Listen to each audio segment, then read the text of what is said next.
जो प्रश्न पूछने हैं आप यशवंत सिन्हा जी से पूछेगा। यहाँ के जो मध्य प्रदेश के हालात हैं उनसे अच्छी तरह परिचित हैं। आज क्या संदेश जा रहा है कि भारतीय जनता पार्टी के पास केवल पैसा, पुलिस और प्रशासन बचा है। मुझे हर एक घंटे में 2-3 व्हाट्सएप आते हैं कि आज यहाँ ये कर रहे हैं, वो कर रहे हैं, ये कार्रवाई हो रही है।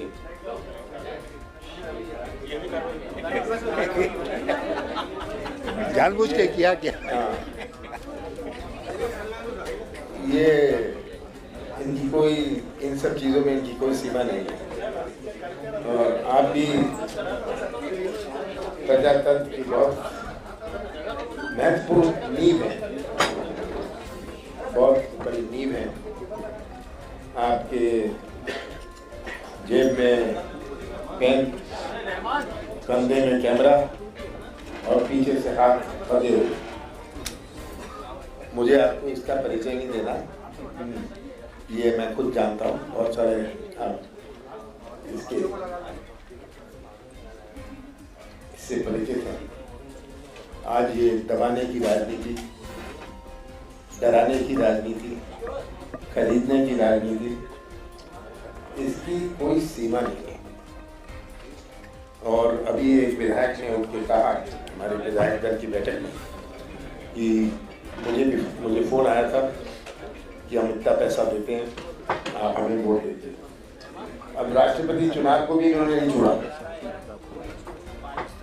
मुझे उम्मीद है कि इसका खुलासा जो है आप सब जरूर करेंगे। ये प्रश्न एक पार्टी का नहीं, ये प्रश्न अपने देश के संविधान, अपने देश की संस्कृति का है। और ये जो राजनीति है, ये जो राजनीति का उपयोग किया जा रहा है, ये राजनीति नहीं है। राजनीति और हमारे देश के जो नियम है, कानून है, ये हमारे संविधान के अंदर। तो आज सबको किस प्रकार से कुचलने का प्रयास किया जा रहा है। एक बीजेपी के विधायक ने, तो आपने देखा होगा, उसने खुल के कहा कि ये चुनाव करने का फायदा क्या, वो पंचायत चुनाव में, हाँ ये पंचायत चुनाव में करने का फायदा क्या, ये तो पुलिस लड़ रही है, प्रशासन लड़ रही है, तो ये चुनाव ही नहीं कराना चाहिए। सीधा आप सर्टिफिकेट जिसको देना है दे दे। ये एक बीजेपी के विधायक कह रहे हैं, हम नहीं कह रहे। हमारे लोगों को किस तरह आज जनपद सदस्यों को, जिला परिषद सदस्यों को दबाने की, खरीदने का प्रयास किया जा रहा है हर जगह। और कैसे जो इनके जीते भी हैं, पुलिस और प्रशासन के दम पर जो जीते हैं, ये बात आप स्पष्ट है। और मुझे उम्मीद है कि इसका आप खुलासा करेंगे, आप खुलासा करेंगे, क्योंकि ये एक पार्टी की बात नहीं है। ये आपका दायित्व बनता है, जिस प्रोफेशन से आप आते हैं, जो हमारे प्रजातंत्र, मैंने जैसे कहा, बहुत बड़ी नींव है। मुझे विश्वास है कि आप सब चीज़ों का, अगर कांग्रेस की बात हुई, कांग्रेस का भी खुलासा, पर जो सच्चाई है, आप सच्चाई के साथ जुड़े रहें। यही मेरी आप सबसे प्रार्थना है। मैं यशवंत सिन्हा जी से आमंत्रित करता हूँ कि आपको संबोधित करें। सर, एक बच जाने दीजिए ना, बाकी पत्रकार भी आते ही होंगे, तब तक आप औपचारिक बातचीत करें। सब ये कहेंगे कि कर लीजिए। सब आ गए? हाँ, फिर वो सब लोग अब मैं क्या करूँ? लाइट चली गई। लाइव चल रहा है। हाँ, लाइव चल रहा है। लाइव चल रहा है।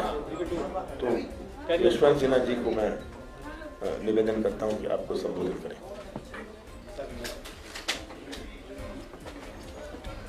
बहुत बहुत धन्यवाद कमलनाथ जी। मीडिया के हमारे मित्रों, आज आपसे मिलकर यहाँ पर बहुत खुशी हो रही है। मैं इस अवसर का स्वागत करता हूं कि मुझे एक बार फिर अपनी बात रखने का मौका मिल रहा है। इसके ठीक पहले यहाँ के विधायक दल की बैठक हुई थी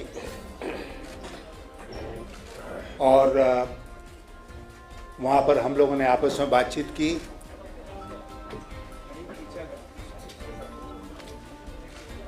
मैंने एक दो बातें उस बैठक में कही जिससे कि मैं अपनी बात की शुरुआत करना चाहता हूँ।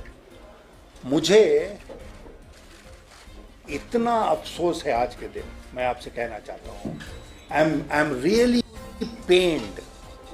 मैं बहुत दुखी हूँ कि विधायकों की बैठक में एक विधायक महोदय खड़े हुए और उन्होंने कहा कि उनको फोन आ रहे हैं, उनको मॉनेटरी ऑफर किया जा रहा है और कहा जा रहा है इतने पैसे ले लो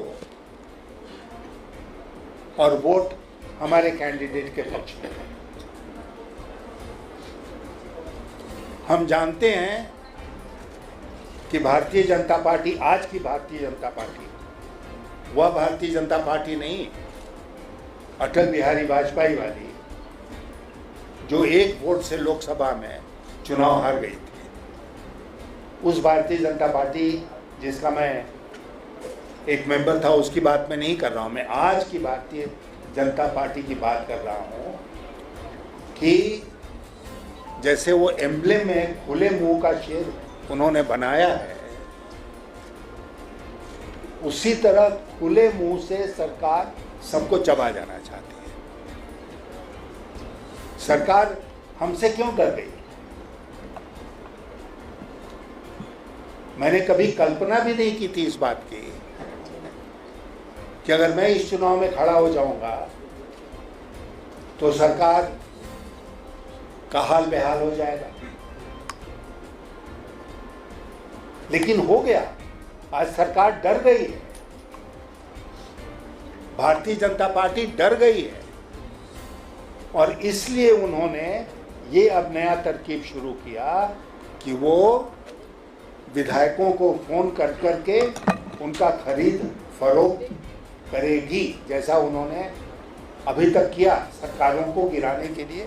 यहाँ किया, कर्नाटक में किया, महाराष्ट्र में अभी हमने देखा, गोवा में उनका जो उनकी चाल थी वो फेल हो गई। वहाँ पर सत्ता में होने के बावजूद वो कांग्रेस के विधायकों को तोड़ना चाहते थे। इस तोड़ फोड़ का नतीजा क्या मतलब है? राष्ट्रपति चुनाव के ठीक पहले इस प्रकार का तोड़ फोड़ वही करेगा ना जो अनश्योर है, जिसको विश्वास नहीं कि हम जीत रहे हैं। तो पैसे देके विधायकों को खरीदना, इससे बड़ा प्रजातंत्र में कोई अपराध हो सकता है क्या? और आज यहाँ भोपाल में प्रत्यक्ष उसका दर्शन हुआ। लेकिन शायद अगर पार्लियामेंट के members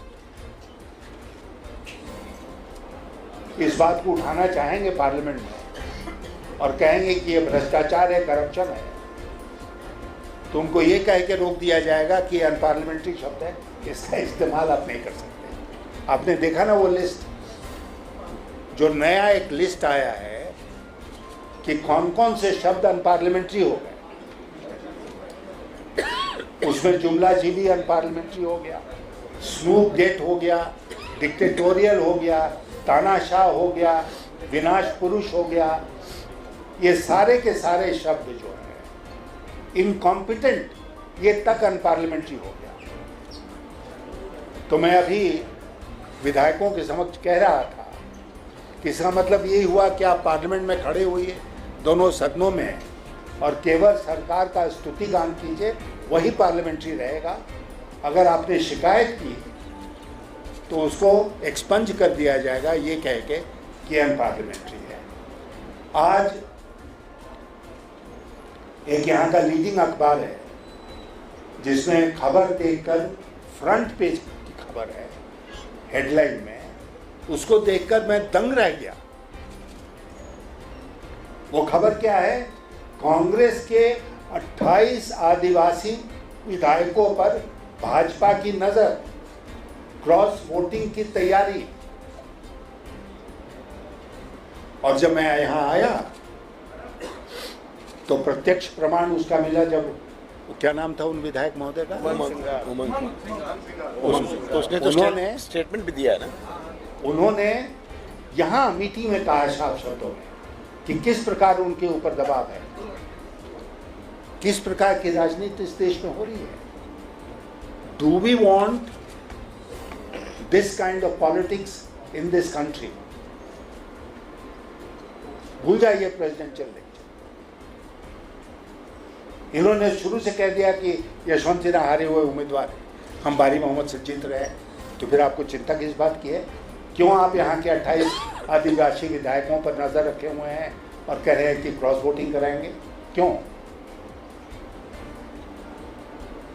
so the point I am making is this कि ये जो राष्ट्रपति का चुनाव हो रहा है, ये केवल राष्ट्रपति का चुनाव नहीं हो रहा है, ये एक तरह से भारत के भविष्य का चुनाव हो गया आज के दिन। जो लोग चाहते हैं कि यह व्यवस्था हमारे देश में चले, विधायकों का खरीद फरोख्त हो, चुनी हुई सरकारों को गिराया जाए, जो भी चुनाव होगा उसमें जीतने के लिए किसी भी छल कपट का प्रयोग करो, धनबल का प्रयोग करो, सरकारी एजेंसियों का दुरुपयोग करो, आप सब जानते हैं उसके बारे में। लेकिन सत्ता हमारे कब्जे में होनी चाहिए। आज हमारी लड़ाई इन्हीं सब चीज़ों के खिलाफ है और मुझे इस बात की खुशी है कि आज मैं इसका एक प्रतीक बन गया हूँ, सिंबल बन गया हूँ और देश भर में घूम के मैं अपनी बात रख चुका हूँ। आज यहाँ भोपाल में हूँ, कुछ राज्य बच गए, लेकिन अब अगले 2 दिन में मैं अपने गृह राज्य बिहार और झारखंड जाऊंगा, वहाँ अपनी बात रखूंगा and that will be the end of my campaign. तो 1 मिनट, इसलिए आज का जो ये मीडिया इंटरेक्शन है वो बहुत इम्पोर्टेंट मेरे लिए इसलिए है कि यहाँ पर जो बातें ध्यान में आई हैं और जो आज या कल के डेवलपमेंट्स हैं वो अत्यंत चिंताजनक हैं भारत देश में प्रजातंत्र की बहाली के दृष्टिकोण से। तो इसलिए हमें इस लड़ाई को लड़ना है। और मैंने विधायकों से कहा, कमलनाथ जी से कहा कि हमारी लड़ाई जारी रखनी चाहिए, जारी रहनी चाहिए। और मैं सारे विपक्षी दलों से आग्रह करूंगा कि बात यही नहीं रुकनी चाहिए। Let us continue this struggle और उसके लिए जो कुछ भी करना है हमको करना चाहिए। मैं तो जानना चाहता हूं जो दल भाजपा में नहीं हैं शामिल, एनडीए में भी शामिल नहीं हैं, उन लोगों से कि आज का जो डेवलपमेंट है उसको देखते हुए क्या वो उसको एंडोर्स करेंगे। बीजू जनता दल, उनसे मैं पूछना चाहता हूँ, वाईएसआर कांग्रेस से पूछना चाहता हूँ, जेडीएस से पूछना चाहता हूँ, शिरोमणि अकाली दल से पूछना चाहता हूँ, जेडीयू से पूछना चाहता हूँ, कि शिवसेना से पूछना चाहता हूँ क्या ये एंडोर्स करते हैं ये नया जो नियम आया है पार्लियामेंट के दोनों सदनों में, किस भाषा में आप बोलेंगे उसको। Let them come out openly से हम करते हैं एंडोर्स, दूध का दूध और पानी का पानी हो जाएगा। धन्यवाद। सर ये नाम बताया किसने ऑफर किया, इतना गंभीर आरोप लगा बताया अभी सबने उन्होंने बताया था, सबने देख लिया है, आप सब भी जानते हैं, व्हाट्सएप में चल रहा है। उमंग सिंगार ने खड़े होकर कहा, उनको किसने ऑफर किया? वो आप उनसे पूछिए, उन्होंने तो खास अपने स्टेटमेंट में कहा, मैं तो व्हाट्सएप देख रहा था। हाँ, आप खुद जानते हैं किसने कहा, नाम भी लिया है उन्होंने। उसने तो नाम भी लिया है। सर आप विपक्षी पार्टियों के उम्मीदवार हैं और बीजेपी और एनडीए के उम्मीदवार के रूप में द्रौपदी मुर्मू आ रहा है, वो ये कह रहे हैं कि बाबा साहब अम्बेडकर के सपने को पूरा करने के लिए उन्होंने उतारा है, तो आप कैसे देखते हैं? मैं तो इतना निवेदन करूंगा कि राष्ट्रपति के पद में कुछ नहीं रखा है, उनको देश का प्रधानमंत्री नियुक्त करें मोदी जी, तब ना वो कुछ काम करके दिखाएंगी। Let her become the prime minister of India, why only the president of India. Yashwant Sinha ji, आपने अभी कहा कि महाराष्ट्र में एक बड़ी पार्टी जिसका अभी आपने नाम लिया, उसने तो अपना समर्थन बता रहे कि दे दिया बीजेपी को, शिवसेना के बात। मैंने कहा ना, मैंने खुद ही कहा कि पहले उस पार्टी को तोड़ दिया उन लोगों ने, उस पार्टी की सरकार को गिरा दिया, उसके मुख्यमंत्री को अपदस्थ कर दिया, और उसके बाद जो ये पूरा खेल चल रहा है जिससे आप भी भली भांति परिचित हैं, मैं भी हूँ, उसी का इस्तेमाल करके उन्होंने उनको फोर्स किया कि तुम हमारे उम्मीदवार का समर्थन करो। ये this whole game became very clear Maharashtra वाला जब ये बात सामने आ गई। यशवंत जी, आप खुद भाजपा में रहे हैं, उस भाजपा में और आज की भाजपा में क्या फर्क दिखाई देता है आपको? मैं मानता हूं कि दोनों अलग अलग पार्टियां थी। मैंने आपसे अभी कहा कि भारतीय जनता पार्टी जिसका नेतृत्व अटल बिहारी वाजपेयी और लाल कृष्ण आडवाणी करते थे, उसकी सरकार थी जो 1999 में एक वोट से लोकसभा में विश्वास मत हार गई थी, आपको याद होगा। And I regard that as a very majestic chapter of our democracy कि एक वोट से सरकार गिर गई। आप कल्पना कर सकते हैं कि आज भारतीय जनता पार्टी की कहीं की सरकार, केंद्र की या राज्यों की, एक वोट से पराजित हो जाएगी on the floor of the house. सोच भी नहीं सकते हैं। और आपको ये भी याद होगा कि उस समय विश्वास मत हारने के बाद वाजपेयी जी ने कहा था कि मंडी थी, मंडी सजी हुई थी, मंडी में माल भी था, माल बिकाऊ भी था, लेकिन हमने खरीदना उचित नहीं समझा। आज खरीदने की बात जो उमंग सिंह जी विधायक हैं उन्होंने साफ बता दिया। कहाँ से कहाँ भारतीय जनता पार्टी है। आपका जो गृह राज्य बिहार झारखंड की बात आप कर रहे हैं, वहाँ जाएंगे, वहाँ से क्या उम्मीद है? वहाँ से हमको भरपूर उम्मीद है। आप जरा 1-2 दिन इंतजार कर लीजिए, वहाँ भी जाऊँगा, मैं वहाँ पत्रकार वार्ता करूँगा और पूरी तरह से अपनी बात रखूँगा।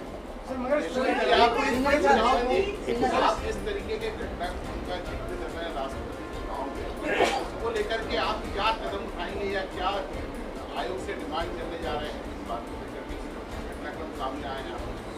नहीं, हमने ऑलरेडी आपके माध्यम से ये कहा है कि इसकी पूरी जांच होनी चाहिए। और किसको जांच करनी चाहिए? रिटर्निंग ऑफिसर महोदय को, जो राज्यसभा के सेक्रेटरी जनरल हैं, और चुनाव आयोग को। और हम लोग इस पर एक फॉर्मल लेटर भी लिख के देंगे कि इस तरह की बात हमारे ध्यान में आई है और अभी समय रहते ये तो ध्यान में आ गई, लेकिन पूरे देश में विभिन्न प्रदेशों में क्या हो रहा है, कैसे खरीद फरोख्त हो रही है, ये हम नहीं जानते हैं साइलेंटली क्या हो रहा है। तो इसलिए बहुत ही गंभीर मुद्दा है कि राष्ट्रपति के चुनाव में खरीद फरोख्त अनइमेजिनेबल। सर, मगर इस पूरे चुनाव को जिस तरीके से आदिवासी एक मिनट वहाँ You have been the finance minister of the BJP for successive terms. Even today, you must be having a lot of supporters there. Are they willing to trust vote for you?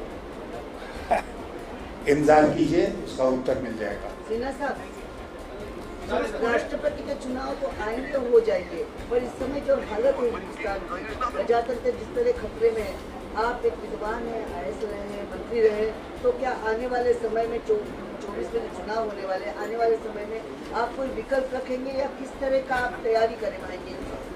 क्योंकि इस तरह प्रजातंत्र तो खतरे में हो गया है। देखिए, अगर मैं चुनाव जीत गया और राष्ट्रपति भवन पहुंच गया तो वहाँ पर जो भी शक्ति है मॉरल और अदरवाइज, उसका उपयोग करके मैं सुनिश्चित करूंगा कि इन टेंडेंसीज पर रोक लगे। अगर मैं चुनाव नहीं जीता तो मैं अपने सब साथियों के साथ मिलकर भारत में लोकशाही को बचाने के लिए संघर्ष करूंगा। हम लोग सड़कों पर उतरेंगे, लाठियां खाएंगे, गोलियां खाएंगे, लेकिन देश में प्रजातंत्र का हनन नहीं होगा।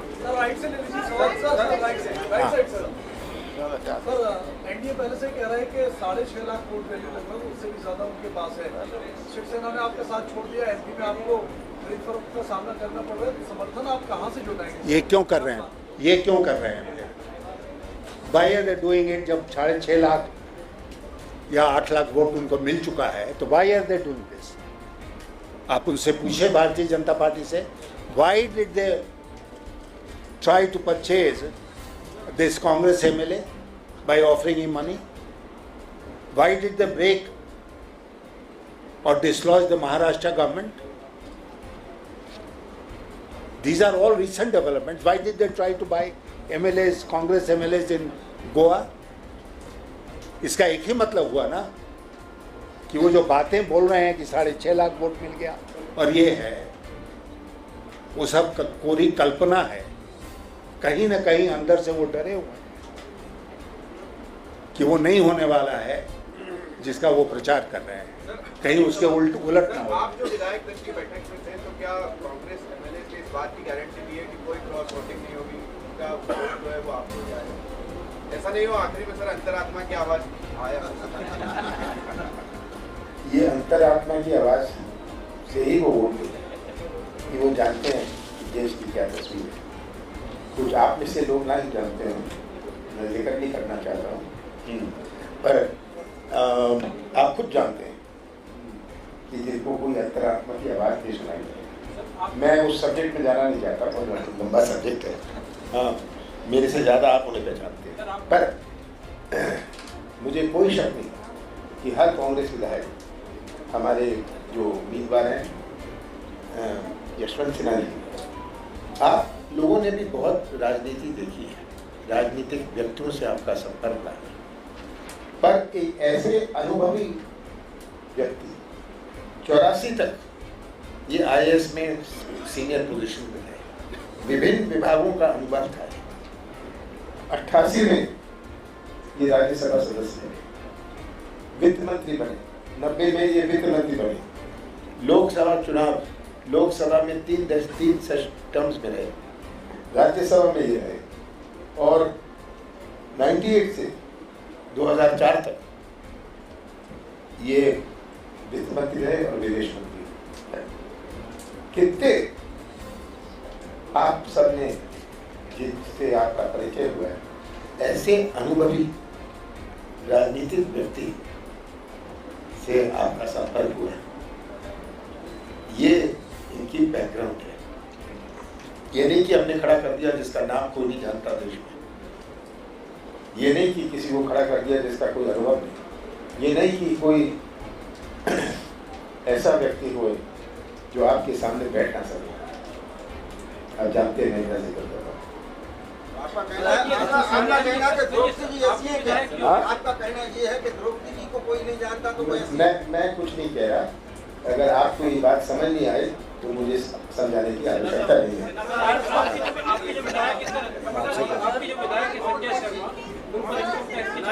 ये मैंने कहा था शुरू में, ये मेरी प्रेस कॉन्फ्रेंस में जो हाँ क्या ये राष्ट्रपति चुनाव की नहीं, मैंने इस प्रकार की राजनीति नहीं करी, ना तो मैं करूँगा। बीजेपी विधायक वैसे मेरे से बहुत संपर्क में रहते हैं, राष्ट्रपति चुनाव के विषय में नहीं, पर मैंने तो बहुत दफे आपको ही कहा मेरे संपर्क में रहते हैं, क्यों नहीं, वो भी देख रहे हैं, उनकी भी कोई अंतरात्मा की आवाज़ गूंज रही है।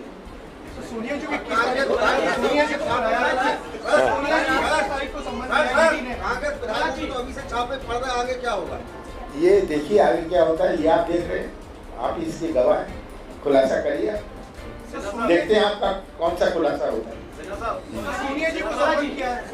एक दो बातें मैं कहना भूल गया।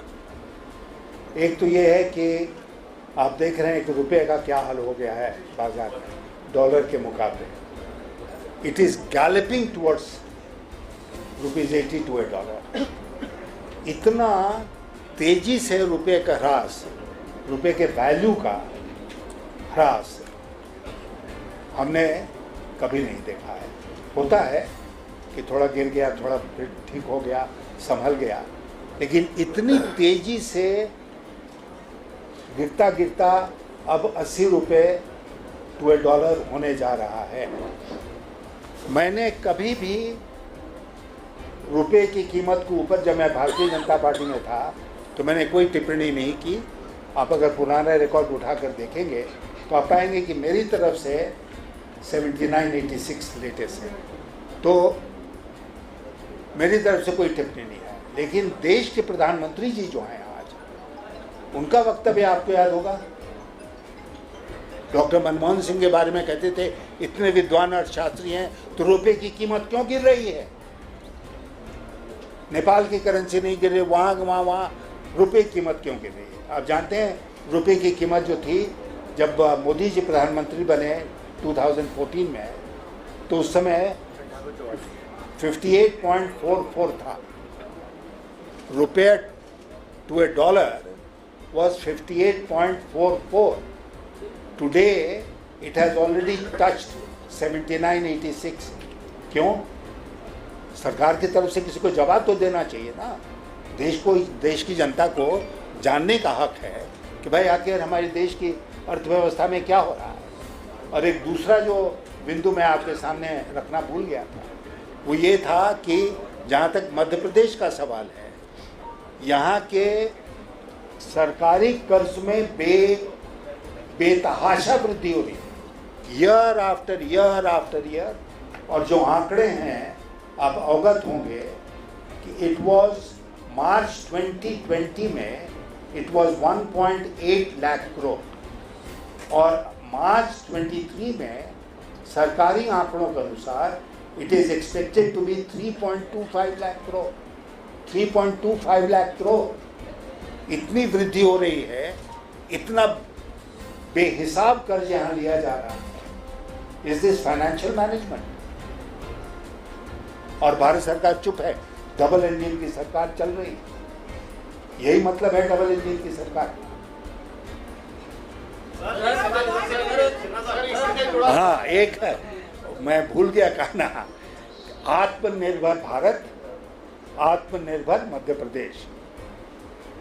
अब उसके बदले हो जाएगा कर्ज निर्भर भारत और कर्ज निर्भर मध्य प्रदेश। सर, इसी से जुड़ा सवाल है, जो हालात आज श्रीलंका के हो रहे हैं उसको लेकर के कई नागरिक आशंका व्यक्त कर रहे हैं कि हमारी हालत भी वैसी हो जाए, क्योंकि आप मुख्यमंत्री रहे हैं।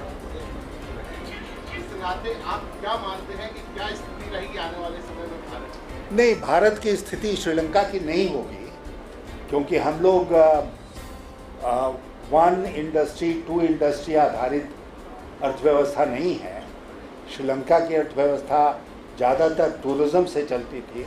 आप जानते हैं कि कोविड के चलते उसके ऊपर बहुत असर पड़ा, फिर चाय के मार्केट के ऊपर असर पड़ा, जो उनका बहुत बड़ा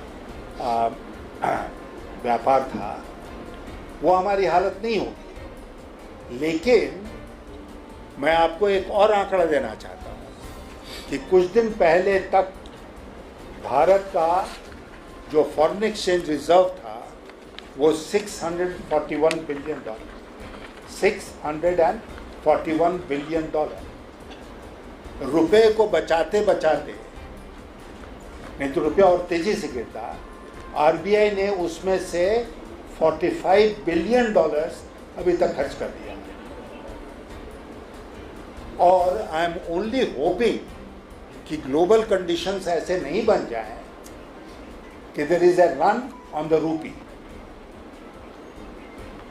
और मैं जितना जानता हूं कि you can never fight the market. Market अगर डिटर्मिन्ड है कि 85 रुपये जाना चाहिए टू $1 रुपये की कीमत, you can't fight it.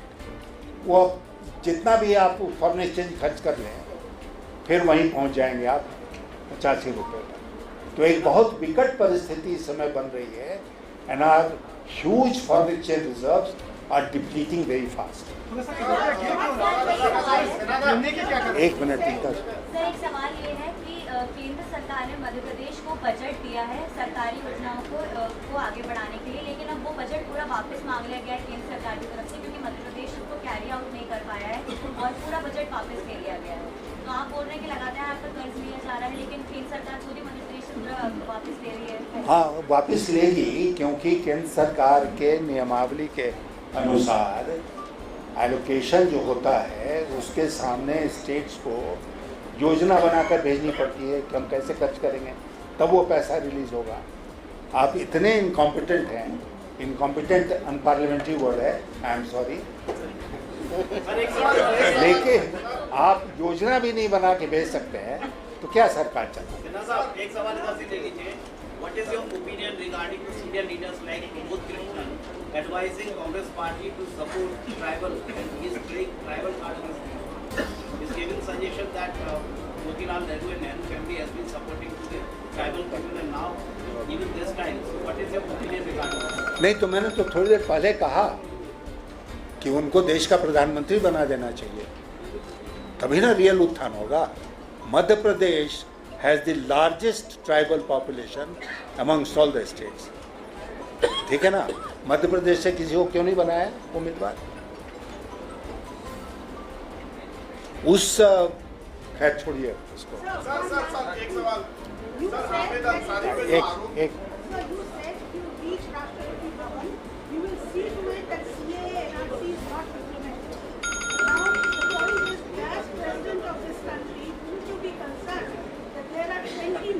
Bangladeshis living illegally in this country. Why are you concerned about the CAA implementation? What are you afraid of? देखिए, उसका बहुत लंबा चौड़ा जवाब है और मैं आपको याद दिला दूं कि CAA जब आया, कितनी जल्दीबाजी में वो कानून पास किया गया। मैंने एक यात्रा निकाली थी गेटवे ऑफ इंडिया से राजघाट तक और हम लोग कई लोग चल कर आए और रास्ते भर अपनी बात कहते रहे। आज भी मैंने जैसे उस कानून का अध्ययन किया है, आज मैं आपको इस मंच से कह के जाना चाहता हूँ कि CAA is such a foolishly drafted piece of legislation that it cannot be implemented. आज तक आप जानती हैं, कमलनाथ जी बैठे हैं, इनसे एक्सपीरियंस कोई नहीं है पार्लियामेंट्री अफेयर्स में, कि पार्लियामेंट का कानून लागू करने के लिए रूल्स बनती हैं। आज तक रूल्स नहीं बने CAA के, क्यों नहीं बने? इसीलिए उस समय in order to serve a political purpose this act was hurriedly framed, hurriedly drafted, hurriedly passed. Now they can't implement it. Sir आपसे ये हाँ, अंतरात्मा की जो बात है उसकी बात है कि क्या आपकी अंतरात्मा ऐसे बोलती है कि आप करेंगे? नहीं, मैं इस प्रश्न का उत्तर नहीं देना चाहता हूं, क्योंकि ये बहुत व्यक्तिगत है उनके लिए भी और मेरे लिए भी। हामिद अंसारी पे जो आरोप है इस पर क्या कहना है? हमने अखबार में आज देखा, मुझे बहुत गंभीर अफसोस है इस बात का कि हामिद अंसारी जैसे पेट्रियट, देशभक्त के खिलाफ, जिन्होंने सारी जिंदगी भारत का प्रतिनिधित्व करते हुए फॉरेन सर्विस में बिता दी और उसके बाद वो देश के उपराष्ट्रपति बने, उस व्यक्ति के खिलाफ बिना सोचे समझे इस प्रकार का आरोप लगा दिया जाता है कि आप किसी